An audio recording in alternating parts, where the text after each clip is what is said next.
Good morning, everybody. Today we are going to focus on European stock market indices. So I will talk about the S&P 500 as usual, but not only. I will also show you the chart of the Russell 2000 and of the S&P Small Cap 600. We will also have a look at international indices like the MSCI World ex-USA. Then we will focus on DAX 30 to give you an update following last week's comment. And we will end with some updates on commodities with precious metals and Brent. So first chart, as usual, the S&P 500. So just a quick update on what's happening on this index. So despite the correction, the pullback of the last few days, the S&P 500 is still trading upwards. We see that the index is still holding above its critical support zone, so this is the same as over the last few weeks. So this support zone, this critical support zone, the first one is at 29.50. You can very easily see this. This is the previous resistance line, which is now an important support, as well as the lower part of the bullish gap opened in early July. So technically speaking, this index remains bullish and remains pretty strong and close to all-time highs. What is different is the technical outlook on other US indices. So for example, you have the Russell 2000 here. You can see that this index is not confirming, obviously, the rally of the S&P 500. So this index is still trading significantly below its May high and also below its record high registered last week in September. So we can see that this index remains very weak compared to the S&P 500. Same comment on the S&P Small Cap 600 index.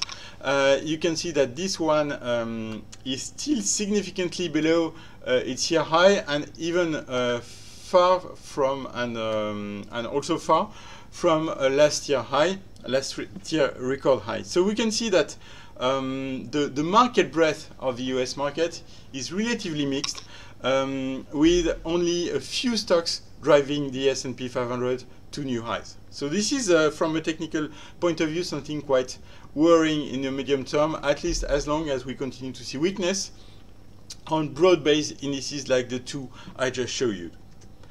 If I look at the MSCI World ex-USA, the technical picture is quite similar to that of the Russell 2000 and the S&P Small Cap 600.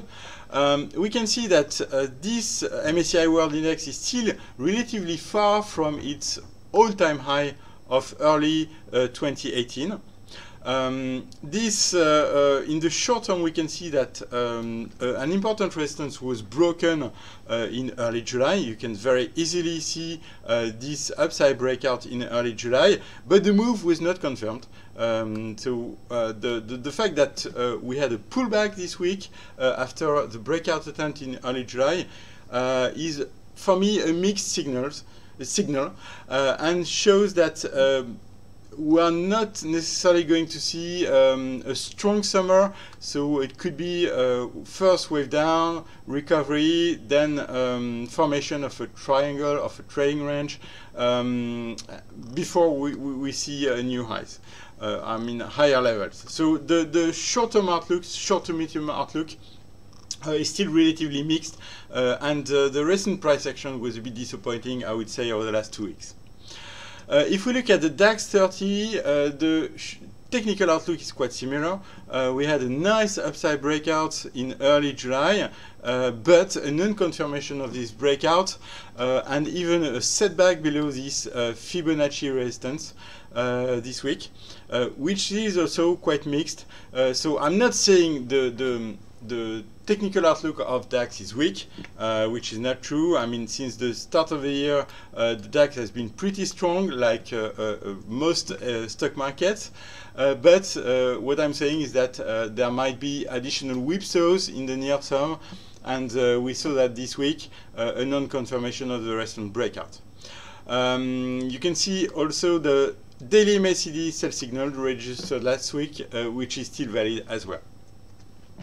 Now, if we switch to commodities, so on precious metals, the technical outlook remains very strong.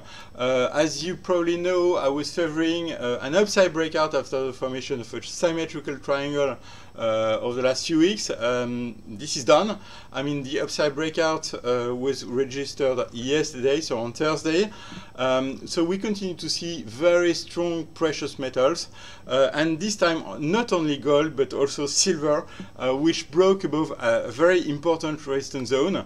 You can see this resistance line. So silver was lagging significantly gold, and we saw over the last few sessions a very strong catch-up process with silver outperforming and making a significant upside breakout. So at this stage, the technical outlook of silver is really improving, with a next potential target zone at least to 17, maybe 17.25 or so. The last chart I wanted to show you is Brent. So Brent is very different from precious metals. So Brent encountered resistance last week around 68, 70, 67, 68, which was a pretty important resistance zone, as you can see on this chart.